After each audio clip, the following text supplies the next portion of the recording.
अजय एक छोटे से गांव का रहने वाला सीधा साधा व्यक्ति था। उसके सपनों की उड़ान जितनी ऊंची थी, उतने ही उसकी जिंदगी में संघर्षों के तूफान।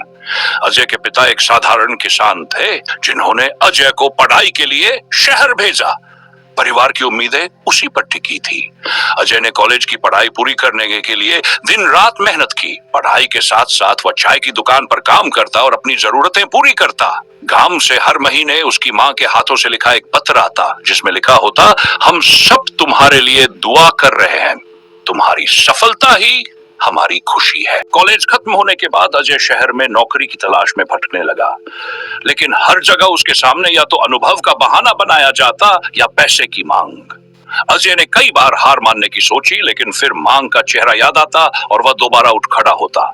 एक दिन उसे एक छोटी कंपनी में नौकरी मिल गई। ये उसकी मेहनत का नतीजा था, लेकिन ये नौकरी उसकी मेहनत और काबिलियत के हिसाब से बहुत छोटी थी। फिर भी उसने इसे स्वीकार किया।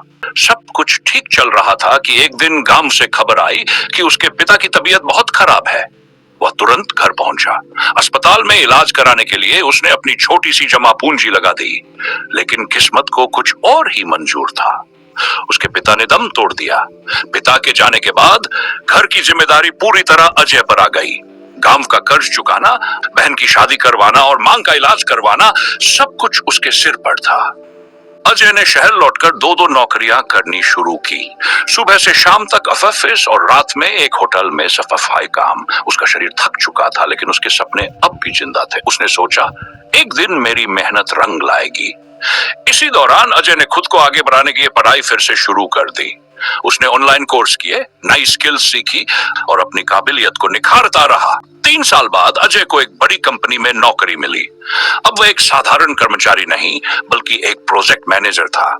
उसने अपनी मां का इलाज करवाया, बहन की शादी की और गांव का सारा कर्ज चुकाया। आज अजय का गांव उसे गर्व से देखता है। वह अपने जीवन के संघर्षों की कहानी सुनाकर युवाओं को प्रेरित करता है। उसकी कहानी बताती है कि चाहे कितनी भी मुश्किलें आए, इंसान अगर मेहनत और हौसले के साथ खड़ा रहे तो कोई भी बाधा उसे रोक नहीं सकती। अंतिम संदेश, जिंदगी के रास्ते कांटों से भरे हो सकते हैं, लेकिन जो कांटों से डरकर रुक जाते हैं वे कभी मंजिल तक नहीं पहुंचते।